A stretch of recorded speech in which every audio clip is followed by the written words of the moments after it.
Weird knocking on my door. I have a story of something that has just happened to me a few days ago. First, I will explain my situation a little bit, just to add context. I live alone with just me and my little dog. I don't talk to many people, so I guess in my adult years I've settled down quite a bit. With those things being said, I'll get to the story. My house is kind of big, but it has no upstairs, and it has 3 doors. 1 door in the front, 1 door in the back, and a sliding glass door in my bedroom. It also has double garage doors. So by now, most people know me. They know that my bedroom, and they know that it's an easy way to catch me off guard when they come to my house looking for me. They come to my bedroom sliding glass door and knock for me, which, by the way, I can't stand. So recently I've been covering up the entire windows on that door so nobody can just come right to my bedroom and see me sleeping or laying naked with a girl, etc. And yeah, it's happened. Anyway, so like I was saying, I have a deed just to become a little bit accustomed to people I know coming and knocking on my bedroom door, even though I don't much care for it. Now, as of recent, I've been rearranging my house, so it's a bit of a mess and a lot of things are just stacked up in my bedroom. So for the past 2 months, I've been sleeping in my living room on the couch. So the other morning, I was home all day that day. So I was sleeping, and at around 9 a.m., I heard a light knocking on the sliding glass doors. My bedroom is right next to the living room, so it woke me up. Usually my little dog will bark at anybody knocking, and I mean anything. She's a little yapper. I wake up and I'm laying there and I look at her laying next to me and she was awake. Nothing out of her mouth. The knocks were light in the sense that it seemed like they didn't want to be inconsiderate since it was still morning. At least that's what I was thinking.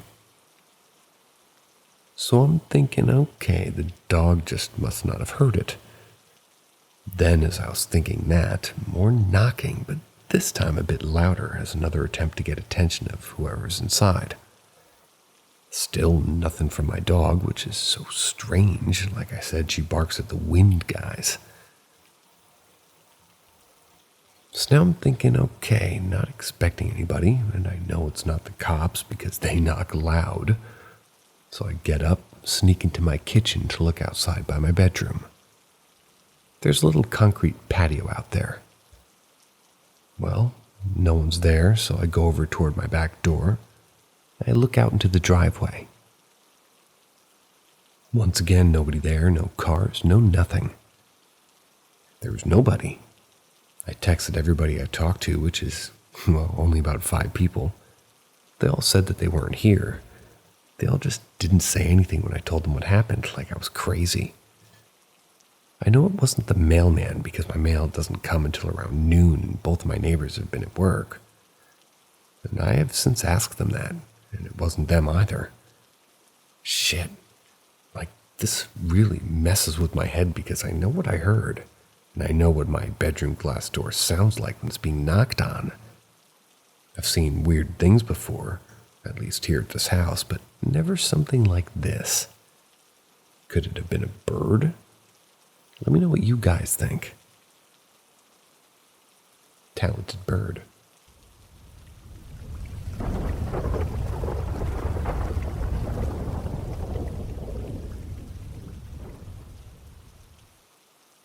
This is a long one, but it is the scariest paranormal / reincarnation I've ever experienced. It's titled Blast to the Past.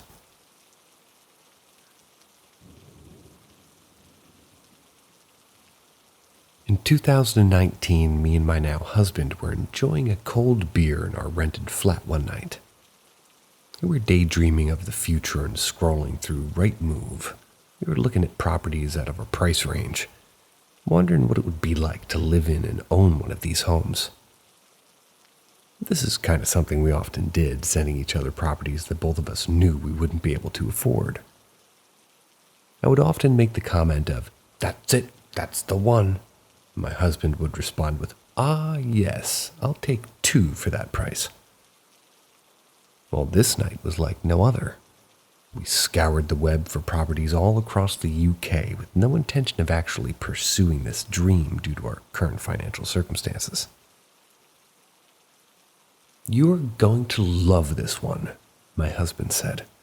"It's right up your street. Cozy cottage, rural, log burner." "Say no more. Send it to me," I said. The moment I heard the words cozy cottage, I was already in love. Bing! He sends across the link, and I excitedly started scrolling through the listing. "Oh my God, that's the one," I said. But this time it was different. This time it really was the one. My heart started racing as I read deeper into the property specifics. It was everything I'd ever dreamed of. My husband knew it too. Just one slight problem. The price. No way would we be able to afford this house. And even if we could save the money, the property would definitely sell before that. "We have to go see it, Leo." "We can't, darling. We can't afford to buy right now, and besides, it's 2 hours away from here. Would you even want to move that far?" "Of course I would. For that house, I would move to the other side of the country. It's perfect." I was hooked. Knew that I needed to at least view this property.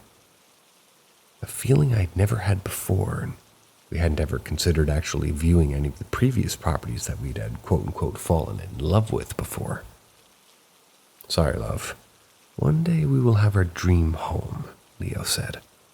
But I knew that I had to have that house. The next morning I got up for work and noticed my husband was already in the home office. "Early start?" I asked as I walked into his office.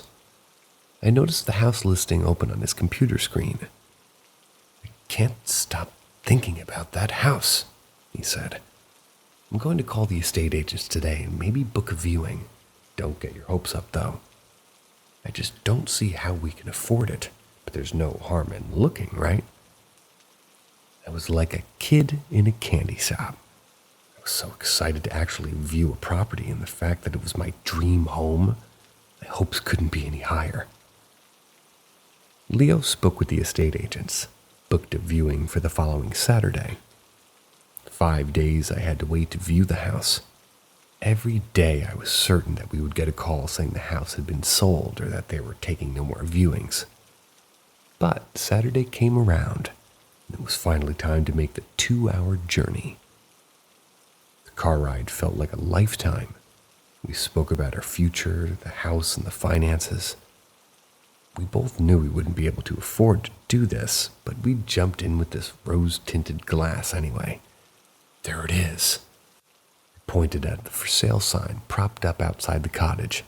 It looked exactly like the photos. We were greeted at the door by the current owners, and they quickly showed us in. There's not many times in life where I find myself speechless, but this is one of those times. The cottage was surreal and the location was perfect. I looked at my husband and his face said it all. He too was in love. The homeowners seemed very nice. They explained that they were in a hurry to sell. They were sad to be leaving after only spending 1 year in the property. 1 year, thought to myself. I would spend the rest of my life here. But little did I know what was to come. Back in the car, me and my husband were silent. We both knew it wouldn't be possible. Told ourselves not to get our hopes up before coming here, but now that we had seen the house, we both knew that it really was the one. That night, we just sat and went through all of our expenses, canceling all of our unnecessary subscriptions, desperately trying to find an inch of possibility to scrape together the deposit needed. But no matter how hard we tried, we would fall at least 10,000 short of what we needed. Disheartened and exhausted, we both agreed it wasn't possible and we would just have to forget that we had ever seen the house. We emailed the estate agents, thanked them for their time, and asked them to keep us in the loop on the sale of the cottage. The following day was as normal as our Sundays were. We met family, went shopping, and continued as if nothing had happened. That was, of course, until Leo had an unexpected business call to take. Really? You're going to answer that? It's a Sunday. Can't it wait until you're back to work? I asked. I won't be long. I'm not sure who it is, but it could be urgent. He took himself off to answer the call. Roughly 5 minutes later, he walked back in the room, only it had looked like he had seen a ghost. What's wrong? I hurried over to him. You're never going to believe it. Somebody had just offered me a job on the side, cash in hand sort of thing. It's great. Do you think you can do it? You're quite busy as it is. I asked the question, but I knew he would say yes. He's kind of a workaholic. You don't understand, Chloe. This isn't a small job. They've offered me $10,000 to do this for them. Are you serious? Couldn't believe what I was hearing. It was like somebody above had sent an angel. All I could think about was the house. I accepted it straight away. I needed to start working on it tonight. They need it desperately.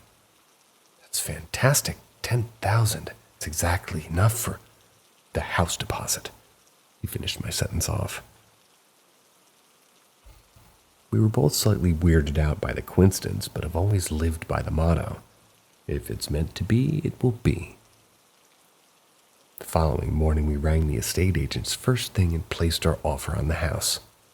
By the afternoon, we had been accepted and had already received all the legal documents to fill in. We were over the moon, and for the next 4 months, we worked relentlessly to save any extra penny, both putting in overtime and my husband working side jobs on an evening and weekend to make sure that we had the best start in our new home. Move-in day came around, and the whole process was so smooth sailing. It really was meant to be, I thought. It took us some time to adjust to our new home, getting our bearings in a new town, coming to terms, that we were homeowners, and making sure every last ornament was placed perfectly. We both often joked that the house felt like it was drawing us in, almost like it had a personality. Maybe this was because the property was nearly 200 years old and had a lot of character. But after a while, I did start to get a slight uneasy feeling. All of the coincidences and the fact that we were actually in the property did make me start to question how this was actually possible. Now, before I continue deeper into this story, I want to pause here and tell you that my husband is the biggest skeptic I've ever met. We couldn't be more opposite when it comes to the paranormal and the supernatural. In some ways, this is a good thing because he would rationalize some of the things I experienced, putting my mind at ease. On the other hand, I would often find it very frustrating when he wouldn't believe the things I was explaining to him. But back to the story. We had now been living in the cottage for a few months. For the most part, we had settled in nicely. There was just a few things that, started to stick out of the ordinary. Items would randomly disappear and reappear in completely different places. Keys placed on the side of the kitchen would go missing for days and show up on the bedside cabinet. TV remotes would randomly appear on the kitchen side after we both had sworn that we had moved them. Starting to get very weirded out by these experiences, but my husband would simply put it down to us being tired. As frustrating as it was, he was probably right, I thought. We were both working hard during the day and decorating at night, and we were probably just misplacing the items ourselves, right? It was Friday night. We had both been up late watching a movie, and I had drank one too many cups of tea. We went to bed as expected, and I was up in the night needing to use the loo.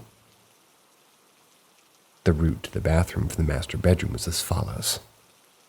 Come out of the door, to the right was the staircase, turn left. The bathroom was immediately in front of you, and to the left again was a long dark hallway that led to the spare bedroom. The spare bedroom door was always left shut due to an open fireplace in there that caused a draft down the hall. As I approached the bathroom door, something told me to look down the hallway toward the spare bedroom. To my surprise, the door to the spare bedroom was open, and to my horror, I could make out a dark figure lurking in the corner. I froze in fear, petrified and unable to move. All I could do was watch. Right before my eyes, the house transformed back in time to the 1800s. There was now an iron cot in the corner of the room where we had placed a wardrobe, and the fire was burning even though it was now out of use. So confused, but still unable to move due to the pure adrenaline rushing through my body. I watched as the figure emerged out of the corner of the room and walked toward the cot. It was a woman dressed in white Victorian-style dress. She was crying hysterically, leaning over the cot and looking down, and I could only make out to be a deceased child. My heart racing, I managed to take a step closer to the bathroom door. The floorboards underneath me creaked, and in that moment I felt these eyes burning into the side of my head. She saw me. I screamed, ran back into my bedroom, and slammed the door shut. What is it? My husband jumped out of bed. I saw a woman in the spare room, but it wasn't the spare room. It was different. It was like it was in a different time zone, and You what? He asked, still half asleep. Before I could even answer again, he was walking out of the bedroom door. Wait! I shouted as I ran after him. We both walked out into the hallway and the door to the spare room was shut. There's nothing there. He opened the door and looked around. The room was back to normal. You were probably sleepwalking or something. It's 3 a.m., Chloe. Let's go back to sleep. I know what I saw, I said, hurrying back into bed. That night I didn't sleep a wink. I kept thinking about the lady that I saw. Who was she? Why was she crying, and what happened to the baby? Questions I knew I'd probably never get answers to. Well, the next day we both went about our day. Whenever I tried to mention the whole ordeal to my husband, he would just put it down to me being tired. Frustrated, I knew the time that this wasn't the case. I knew what I had seen. I just couldn't stop thinking about it. A whole year had passed since that night. It was now 2020. COVID was on the rise and lockdowns were on the way. The past year had been pretty uneventful in the house, and odd items were still being misplaced, and sometimes I would see things out of the corner of my eye, but nothing that couldn't be explained. Things like a breeze moving a curtain or a shadow from a car light shining through the window. One thing is for sure, I hadn't seen that lady again. We were now both working from home, spending 24/7 in the cottage due to COVID. We were both starting to get cabin fever when restrictions finally started to be lifted for the first time. The first thing we did was book a week's stay away in North Wales. Wales had our heart and open, endless countryside and beaches and quaint cottages. We would always visit once or twice a year and always joke that one day we would live there. On our visit this time, though, we walked past an estate agent's in a small village and saw an advertisement for a small cottage, and for the first time it was actually in our price range. Look at this. I pointed through the window at the advertisement. Yeah, it's lovely, but my gosh, that needs some work. He wasn't wrong. It was on the brink of being derelict. No heating, holes in the windows. It's definitely a fixer-upper. Fancy a project? I joked. Before we could continue the conversations, there was an emergency news broadcast flashing up on our phones. The country was to go back into lockdown in the next 24 hours.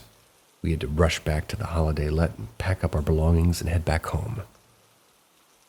Back home, our spirits were low. We were always sad when we had to leave Wales, but this was different. We were both mourning the country and wanted nothing more but to return. A few weeks had passed. Out of curiosity, we began searching Rightmove for houses in North Wales. The derelict cottage was no longer for sale, but that was no surprise to me. It was priced perfectly for a builder or a DIYer to just snap it up. We talked at length and decided to put our house up for sale. Maybe it was the lockdowns, maybe it was something else, but our perfect cottage was not so perfect anymore. The inviting feeling that we had once felt had disappeared, and the house felt cold. We spoke to a few estate agents and promptly decided who we would list the house with. Within a few days, it was now had a sale sign standing outside her home, and like I said, the energy had shifted. The house was different, but nothing could have prepared me for what was about to happen. The second that for sale sign went up, it was like we had awoken something evil in the house.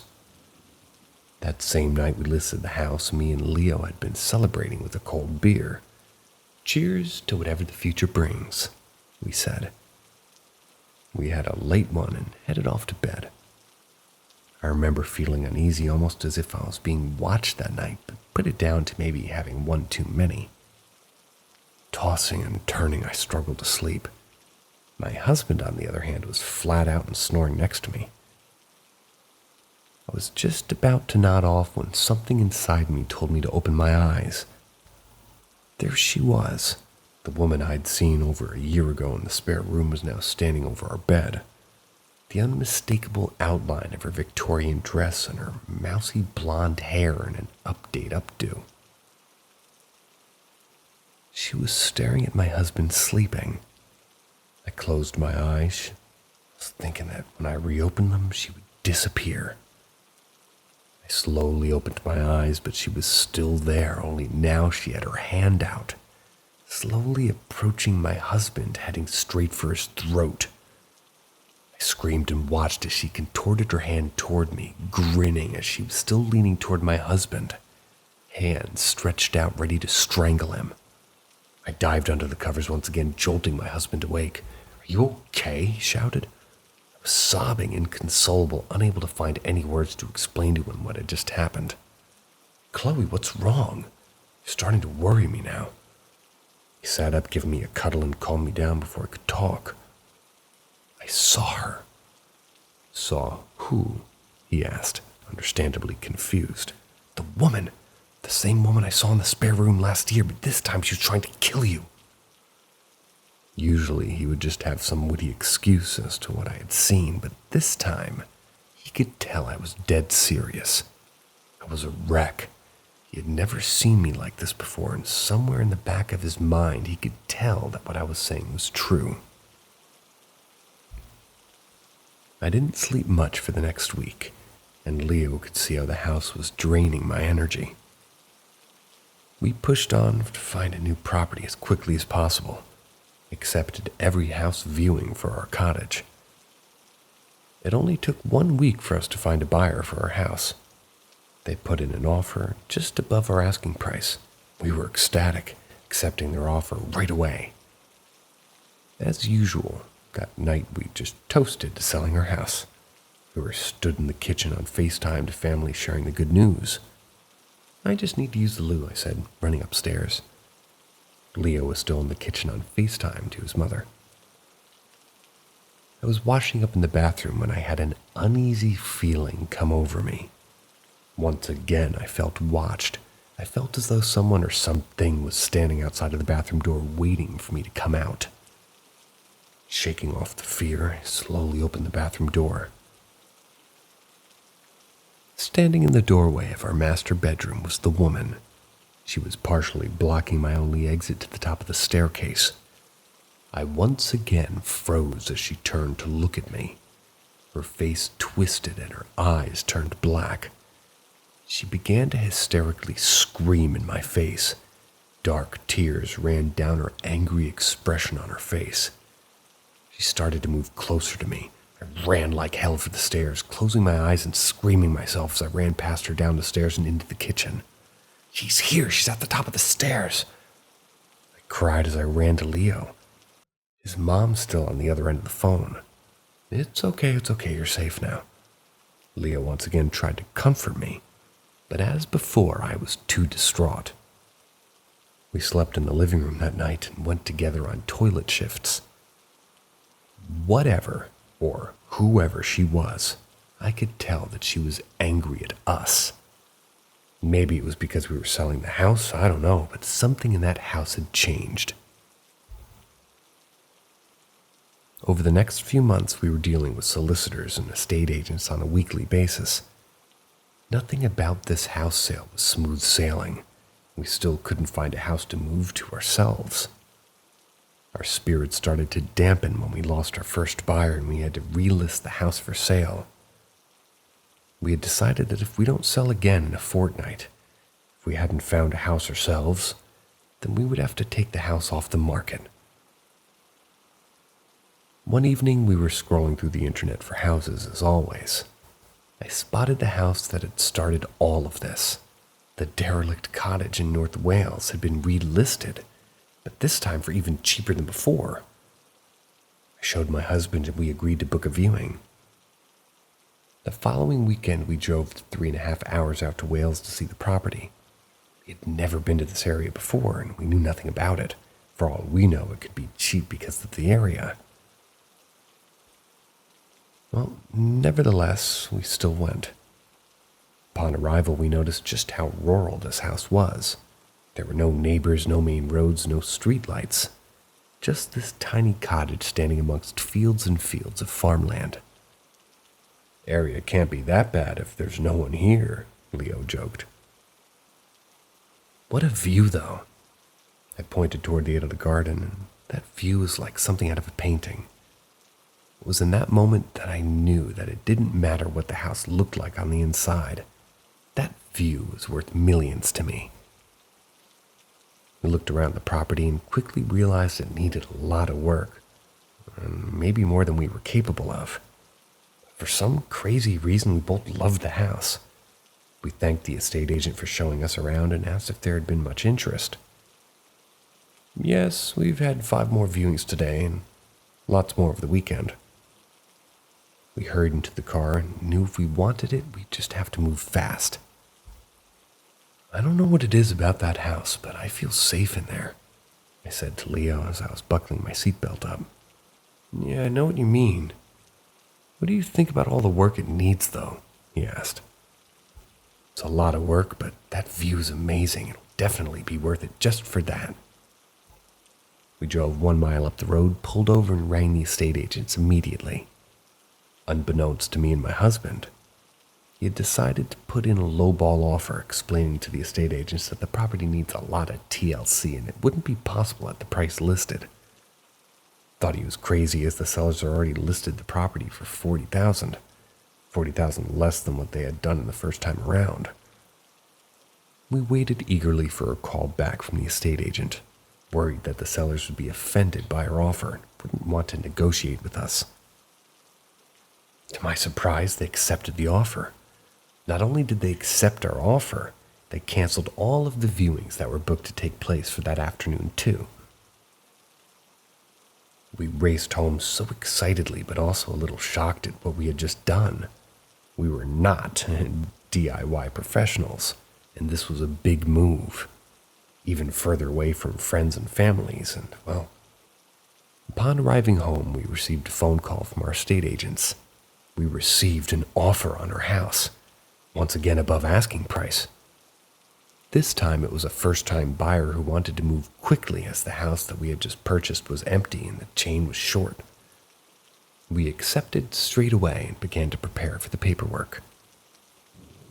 A few months passed and we were starting to pack the house up one evening when the doorbell rang. It was my neighbor. We hadn't spoken too much before, but she had been clearing out the loft and she came across an old journal. She explained that the journal was written by a lady who once lived in my house many years before. Thought I would like to read through it. Thanked her and took her up on her offer. That night after dinner, I sat in the dining room table and began to flick through the journal. Turned a few pages before suddenly being stopped in my tracks. Right there in front of me was a portrait of the woman I'd been seeing in our house. Underneath the painting it read, Jane Smith. I continued over the page. June 16th, 1856. Today I laid my sweet child to rest. I couldn't read anymore.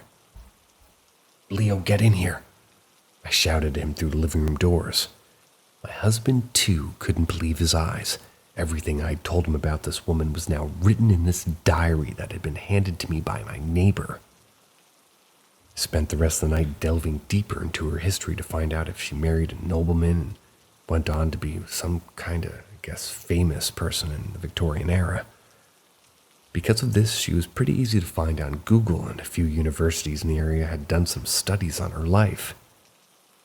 I spent hours researching this woman, and I came across something quite eerie. Minus the fame, me and her hadn't lived too much of a dissimilar life. We had the same family setup, both experienced hard times, and had lived in similar areas. Obviously, we also lived in the same house. All of these, though, were just coincidences, I thought, until I saw a study paper online. It read that after living in our current house, she too moved to North Wales with her husband. But not only did she move to North Wales, she moved to the exact same town that we were buying our new home in. I was officially creeped out. Was this woman following me, or was I following her? Or was I her in a past life and I'm now reliving this life in a different timeline? Were we related, or is this all a coincidence? A million questions flooded through my mind. In a panic state, I slammed the diary shut and promptly took it back to the neighbor, never wanting to look at it again. After this, the house sale went very smoothly. Never saw the woman again, and we moved into the derelict cottage in North Wales. We were busy renovating the new house.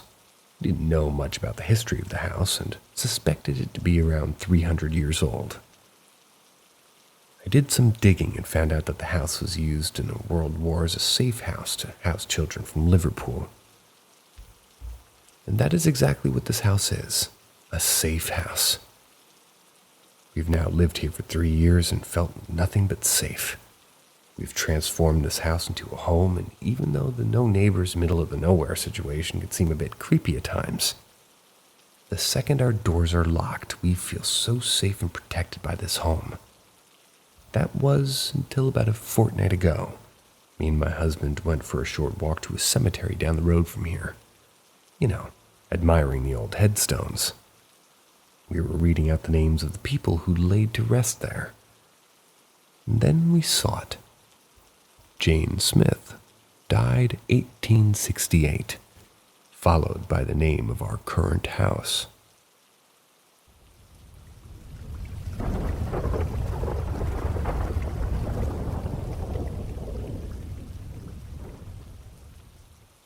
Here to share an experience that still makes my skin crawl. I grew up out in the country, on a property around 30 acres. We got it real cheap from a Vietnam vet turned hippie because my father's kind of also a vet turned hippie. He liked the place because it was far away from anything that resembled civilization. The property was mostly overgrown with trees, vines, and bamboo. It could only be accessed by a long dirt road that led to a sort of out-of-the-way main road. The property was surrounded by other equally secluded homesteads and ranches, but mostly woodlands. I was around 11 years old when I realized that I'd forgotten my Game Boy in my mom's car. She usually parked the car up close to the house, but this time she had parked the car further away from the house, about halfway to the main gate. It was like a short walk, admittedly, but it was dark. I always hated being out in the dark.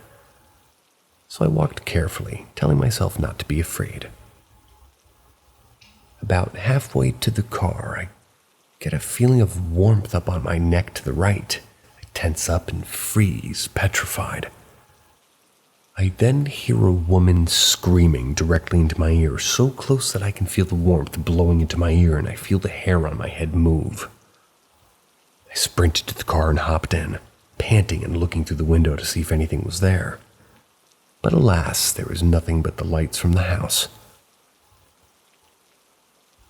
After I get my Game Boy, I work up the nerve to then run back to the house, and I busted through the porch door like my life depended on it.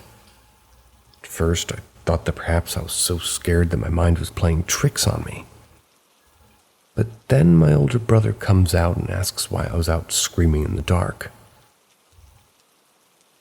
I tried to figure out what happened for 13 years, and I'm honestly not really a ghost person, to be honest, but who was it and why did she scream?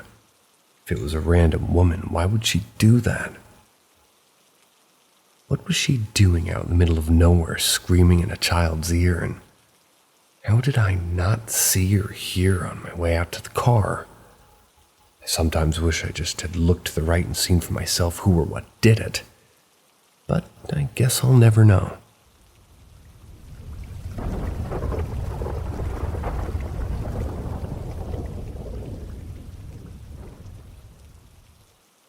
Increased activity around the house after dog death. There's just been a lot of things happening more frequently since the passing of my dog earlier this month. Such things happen to include footsteps, shadows, and unfortunately, human laughter. I've lived in the same house for over 20 years. We were the first to own the property in these suburbs. Although I'm unsure of what the property was prior to us moving in besides being lemon orchards, I can at least chalk it up to saying this activity doesn't stem from land issues, like sacred ground. So, from the start of February, the day of having to put my dog down, activity's been getting more noticeable. It started with small things like plastic bottles being knocked over, shadows, and light footsteps. At first, I couldn't distinguish the footsteps from what I'd assume was my dog's ghost walking up and around, till more recent, when the footsteps are noticeably heavier. On top of that, motion sensor lights in the back of my house and inside keep turning on throughout the night, even though there's no animals near it. As of 9 or 10, me and my wife were laying down. We were back to back. That's when we both heard a feminine or male laugh happen right in between us. We both had turned and accused each other, both in disbelief of what we both clearly had just heard. The laughter's the only thing that happened one time and only happened last night. I'll let you guys know if anything else happens.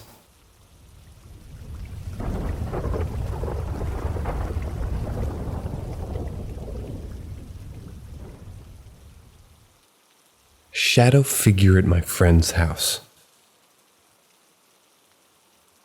This happened a few months ago, over this past summer. Sleeping over at my best friend's house, and her room's kind of a square shape, with her bed centered on one wall and her TV centered across the room from it. Her mirror is in the corner of the room next to the TV, facing diagonally out towards the bed, and the rest of that side of the room. We had just turned off the lights and we were laying in bed talking, about to go to sleep. Both of our eyes had just started to adjust to the darkness, and just as soon as I noticed it, my friend said, "Do you see that shape behind the mirror?" The mirror was very tall, at least 6'5". I'd say there was basically a very tall shadow standing behind it. It was definitely a human figure outline, but there were no details that we could make out. It was just a big shadow figure in a dark room. I immediately said, "What the fuck is that?" My friend quickly hid underneath her blanket. I pulled the blanket up to my chin but continued staring at it. I'm not sure how to explain this, but it almost just felt like it had a super strong negative energy. I swear I could feel it staring back at me, even though I couldn't make out any eyes. It was definitely alive or something, because we could both feel that we definitely weren't alone anymore. But I just felt terrified and sick to my stomach looking at it. A few seconds later, my friend looked back out from the blanket, and I told her I was absolutely terrified. About 5 seconds later, we both immediately reacted at the same time, almost like we snapped back into our senses. She grabbed her TV remote and quickly turned it to light up the room. As soon as the TV light came on, it just disappeared. I had expected to see a different object behind the mirror or something, but there was nothing there. It literally just vanished. We both stared in shock for like 10 seconds, and later a commercial came on and the room just went black again for a split second. But this time the shape wasn't there, only the mirror. We were both really freaked out, and I still can't really explain this. We weren't on any substances or anything that night. I probably would have chalked it up to my imagination if she hadn't experienced it too. My friends apparently had a lot of freaky experiences with shadow figures in her house, but this was the first one in at least 6 years.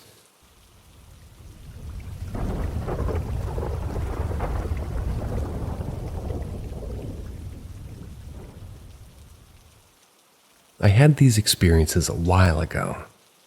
Can anyone tell me what they mean? Part 1. So back in about 2012, I was about 6 years old. We lived in a house in Abilene, Texas. So turns out, as I learned all this house info years later, the house was placed on an old cemetery, and it was haunted. Well, on this exact date that I remember, it was May 5th, 2012 at 9:20 p.m. I went to sleep and I started dreaming. The dream was my siblings in our bunk bed. The way our house was built was that there was this short hallway to our rooms, and ours was kind of in the very back. The front of the room faced directly across the hallway to my parents' room. Down the end before my bedroom on the right in the hallway, there's a bathroom, and another bedroom before that bathroom. There's another room on the left before the master bedroom, and a closet before it also. Well, it was dark all the way down there to the end of the hallway. All the lights that were on in the whole house was like the living room lights. Everywhere else was black. You could barely see into the rooms. I remember I jumped out of bed and all my siblings raced to the end of the hall. I remember I was the last one out of the room. There's 3 things I saw at once. 1, I looked into my parents' room across the hallway and I saw a shadowy figure standing in the room in front of a window next to the bed in the master bedroom. 2, I saw my siblings at the end of the hallway all of a sudden. 3, I felt a gravity pin me against the wall. I tried to move and scream, but I couldn't. I was pinned against the wall and I couldn't move, couldn't talk. Think of it almost like sleep paralysis. I looked to the left into our room and we had a short dresser, maybe 2.5 feet tall, and on it we had a box television like big-ass old ones. I was able to hear everything. The TV started playing this very disturbing but extremely clear-sounding orchestra sound. And on top of the TV, on somewhat of a big, kind of a green font, it said these exact words: "This was not an escape from your judgment." I looked left into my parents' room and I saw the shadow again. Except I saw it very slowly creeping up to the end of their room and across their room against a wall, staring at me pinned against the wall. I remember the moment I saw the shadow, I looked down the hall and everyone was gone. The light in the living room shut off and it was dead silent. I swear I could hear my own blood rushing through my body in my dream. It was so silent. Not a single thing was making a noise. And in that exact moment, I heard a whisper. I can't remake what it fully said, but it was something like, "I'm never gonna." And I spun my head to the area to see the shadow staring at me still. The moment I looked, it flew into my face. The last image was a cloudy cloak and huge white eyes like pearls going into my vision. I felt my body rush cold like a breeze of air in the fall. Once it got back to the distance to where I saw nothing but black, I woke up. I was sweaty, and I was disturbed. I didn't know what it meant because my conscience was so young at the time, but I knew what nightmares were, so I played it off like a normal scary dream. Then exactly 4 years later on May 5th of 2016 at 9:20 p.m., I, for some reason, remembered everything. Then I started piecing everything together. The moment I realized what it was, I felt my heart in my throat and my blood went cold.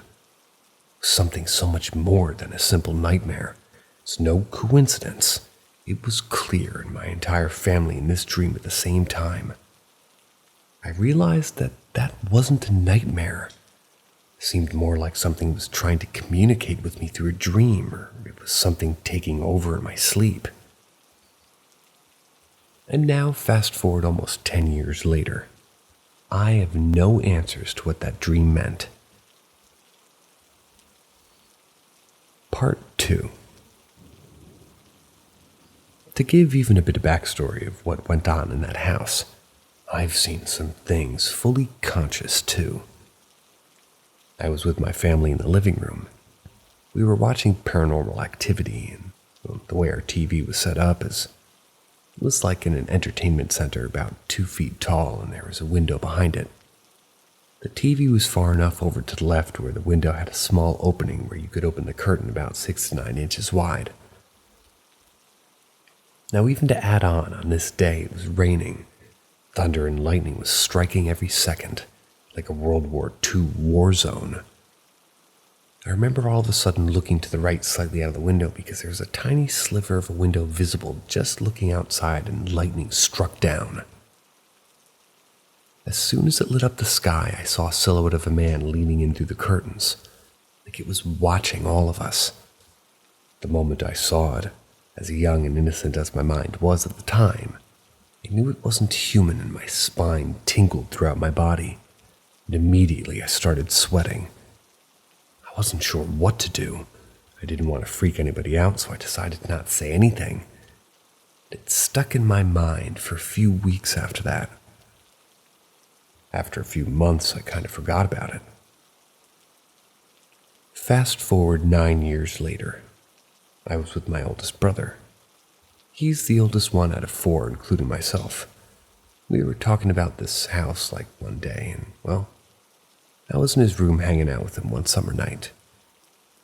Now keep in mind, I never told my parents nor my siblings or anyone about this really. I decided to tell him. When I finished watching, his face drained of all color and he started to freak out, saying he saw the same thing. He decided to never tell anybody. We ran to our parents and we told them.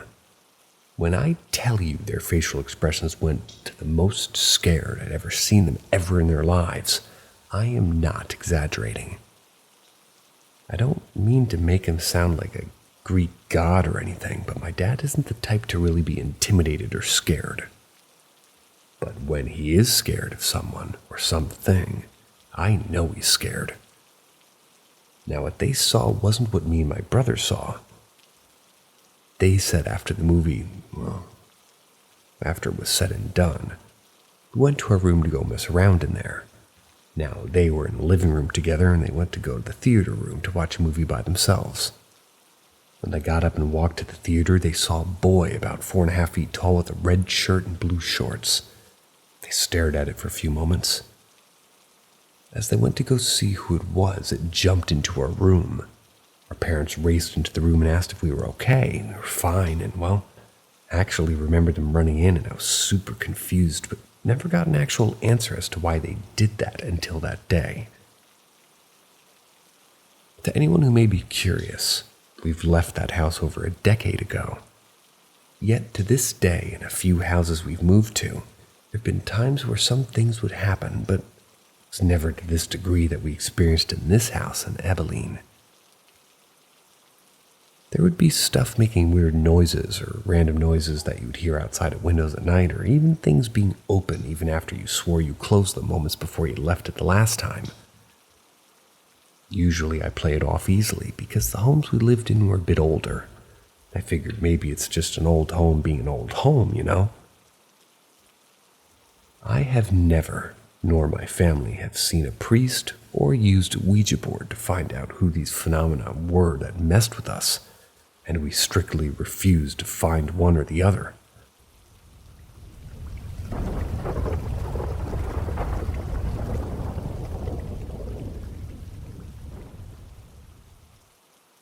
haunted house I lived in a few years ago, and some of the experiences I had. Hi, I wanted to share some experiences from a house I lived in 2 years ago. The house was a renovated bungalow and had a second floor put in. So the second floor was entirely bedrooms and the bathroom was attached to the kitchen downstairs. During the first 2 weeks at night while laying in bed, I had heard footsteps going from outside my door and then going down the stairs. I believed this to be my ma'am going to the bathroom, as the passageway in the upstairs was very narrow and our doors were across from each other. It happened a few more times before I made a comment to my ma'am about how much she needed the toilet at night. My ma'am responded that, well, it was not her. She thought the footsteps were me. We were both freaked out but assumed that it was a new house and maybe they were noises. We had just moved in after all. This continued until we left 3 years later. Other unexplainable things occurred, including hearing voices around the house. It began with me walking up the stairs, and once I reached the passageway, hearing a male voice from the direction of my ma'am's room saying, "Come inside."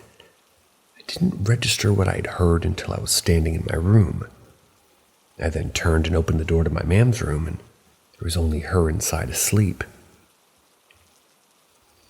A friend of mine was on Instagram. He was on a call with me. And that's when I walked away from my phone and was on the opposite side of the room, when my friend said that she had heard a male voice telling her to shut up. There was also a few times where a TV would turn on at night, and currently we have the same TV. This has never happened. While we've been at 2 other houses, the scariest experience in the house was at night. That's where I was in my room at night and I heard a knock on my bedroom door. So I had sat up in bed and then I felt something touch the back of my head to my lower back. This freaked me out so badly I went to go to sleep in my ma'am's bed. Other occurrences have happened with appliances turning on with nobody around, door handles moving, seeing figures, doors opening on their own, cupboards opening, scratches, and a death smell in one area of the house. Overall, it was quite the spooky house to live in. We did try to contact some ghost investigators to take a look, but it never followed through.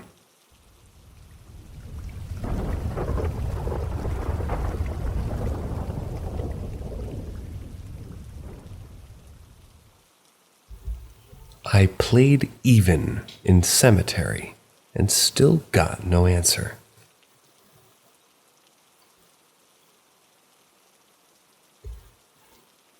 Me and my best friend decided to play Ouija 2 years ago. We bought the board, brought it home, and started the game. To my surprise, the planchette moved and it seemed like we connected to 3 different entities, which only one of them had very straight answers. To be honest, I suspected my friend for moving it, however I tried paying attention to his hand. Couldn't really tell. We had a scary night, but the night passed and we swore to never play again. I also asked if he moved and he swore off that he didn't. Now, after years that passed that night, it kind of went over my head all of a sudden and I have this serious paranoia whether it was real or not, to the point I decided to take out the board and start playing myself. However, I failed. Played in so many places alone and didn't get a single movement. So I decided that I was going to play with another friend. We met and we played and still no answers. I decided that we should go to the cemetery because that's the end game and, well, we definitely would have something. So we went to the so-called haunted cemetery and played. Still, no answers. This affected me so badly to the point that I'm losing all my faith in the paranormal, and I want your recommendations. What am I doing wrong? What's happening? Is this thing really fake, or is it the people moving it? Even if so, my first friend would literally have no reason to do it.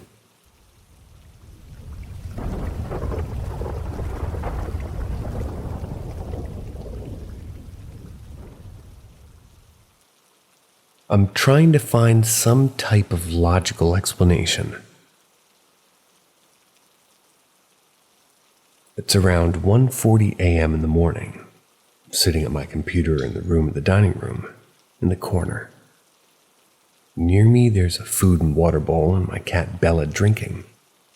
In one room, my sister's asleep, and in the other has my 3-month-old daughter and girlfriend being asleep. I turned the computer off and stared at my phone for a couple of minutes, scrolling through Facebook before finally putting my phone down and just watched Bella the cat eat for a minute or two, which, well, when suddenly the baby gate was open, and that goes from the dining room to the living room, just slammed shut really hard. Bella looked over and I stared and I said my girlfriend's name. No response. Get up and walk over, no one's there. I'm thinking girlfriend must have come out to check on me, saw me still awake, and was upset I'm still awake at almost 2 a.m. when I'm on baby duty in the morning. Slammed it before going back to bed maybe. I go into the room she's laying in, holding her 3.5-month-old daughter, who suddenly woke up crying 1 minute prior. I walk in and said, "Sorry, I lost track of time." She said, "What?" I said, "You just came into the dining room, right?" She said, "No, I haven't left the room. You just woke me up crying a minute ago." Here's the thing. This girl is only 3.5 months old, and since getting on schedule and learning her nights, she's never woken up at 5 a.m. This was a first, coincidentally right before the gate slammed shut. Then reality hits and I'm freaked the hell out. This just happened and I'm still shooken up by it. Went to the living room and examined the room and gate trying to find any logical explanation to make sense of what happened, and I just can't.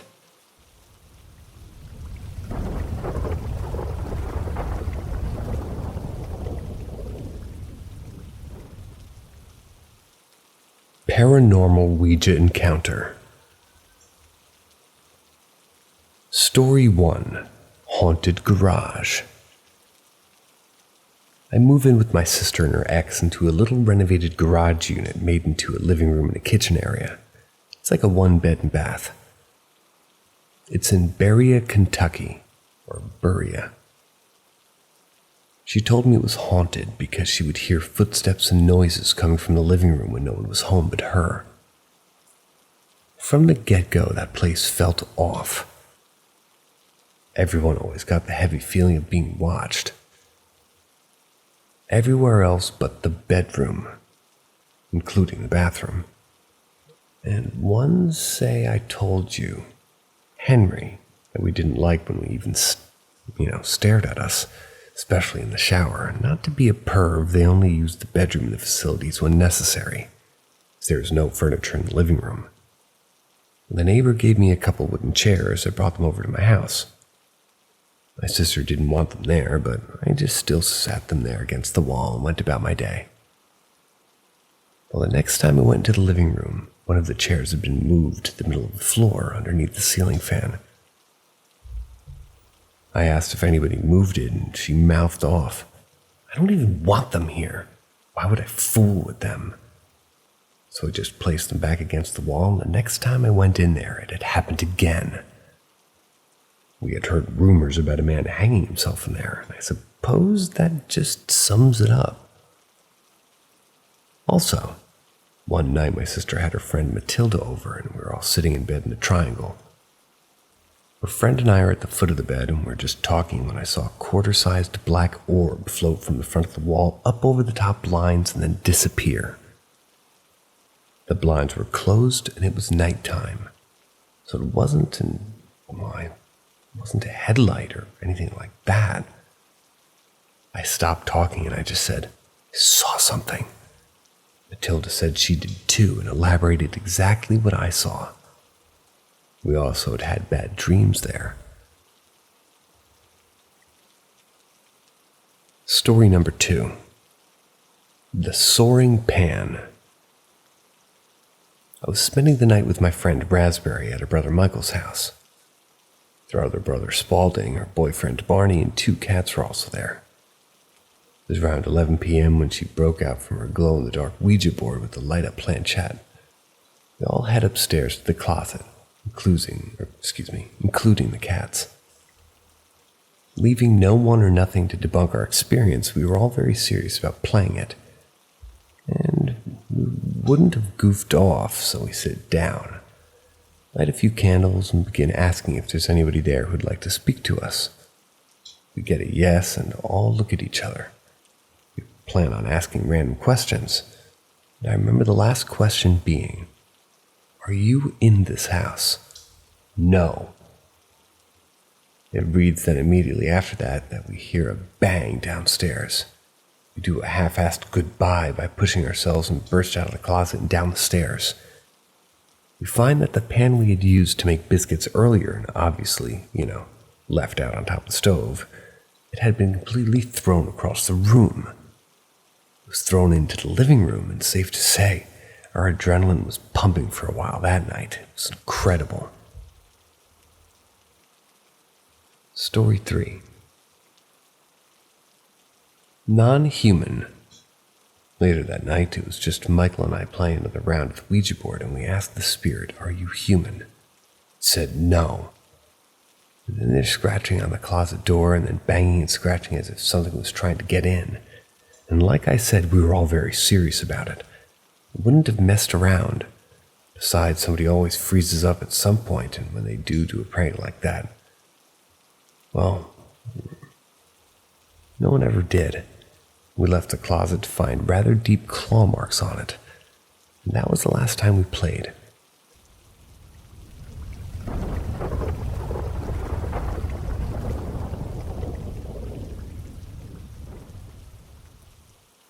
Kentucky Ghost Stories. I'm from a small town known as Beattyville. Blink and you'll miss it. Everyone here has some kind of ghost story, and I do mean everyone. The ones that always stuck with me, though, were my dad's stories.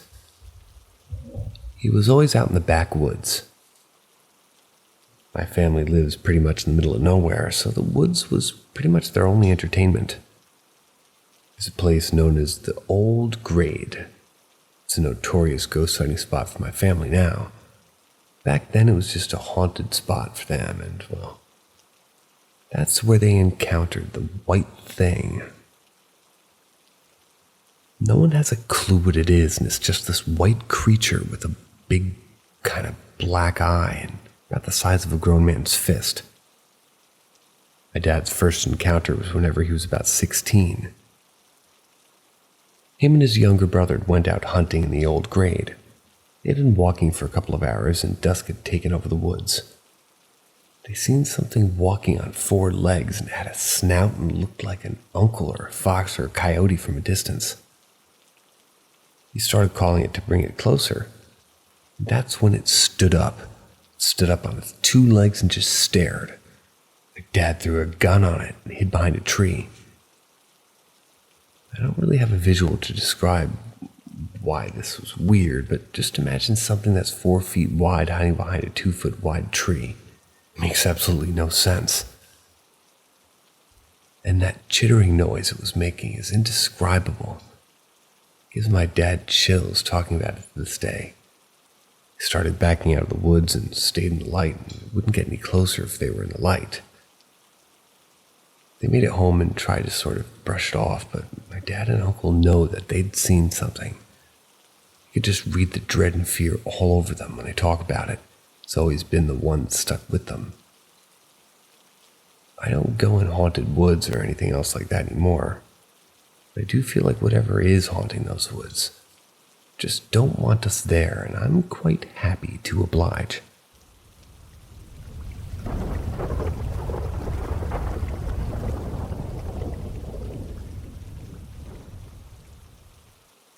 Ask Reddit. Didn't experience this firsthand, but I overheard some of it on the phone. My sister was visiting my parents, home from college. That was for the weekend. I live in my own place in the next town over, and I kind of called her about something, and she was clearly very upset. She told me she was home alone and something was happening. I asked her if there was someone in the house or an intruder, and she told me that there was an animalistic growling noise coming from the corner and my mom's dog was going nuts on the noise. I could hear him in the background. She said the hallway lights were flashing on and off. I told her to get her jacket and just calm down and get out of the house. Taking the dog with her so she could, be by Sunday, pick her up. She went outside and brought the dog with her. Her friend was even closer than I was, so she picked my sister up and they hung out at her friend's house for a while. About 20 minutes after that, my brother, who also lived nearby, stopped by the house to return some old tools that he'd borrowed from my dad. He went inside, and just because he saw the lights going on and off, he's kind of an electrician. Once he was inside, they stopped. Kept hearing somebody walking around the other room, but when he'd go in there, no one was there, and when he called out, no one responded. He checked the whole house and then also heard animal growling noises from the same corner as my sister. This is an outside wall corner, with windows not even space enough for a raccoon or something to be trapped inside the wall, so my brother really felt unnerved by this.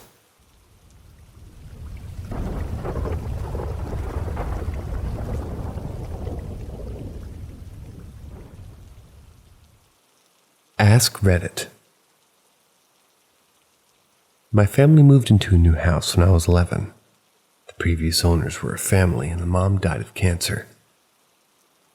We sold the house shortly after she passed. Growing up, my sister and I have always had an uneasy feeling about that house. Strange things would happen, but each instance had plausible explanations, except for the one time when I was 16. In the middle of the night, I was having trouble sleeping.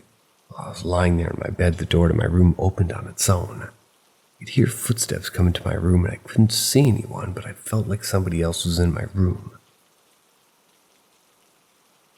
Have you ever been on the computer or listening to music and you just know that there was somebody hearing or listening to them? Like that. You'd hear the footsteps get closer to my bed. Then right next to me appeared compression on my bed like an invisible person was sitting there. I could even feel the weight shift. I reached out to touch the compression and all of a sudden a bunch of blue staggly electricity sort of shot out from the spot I touched. I screamed and ran out of the spot and I just kind of woke up the entire house. Couldn't explain what I saw that night. It would almost question my own insanity, and that's why I don't tell the story often. Also, because I couldn't move, I don't think it was sleep paralysis.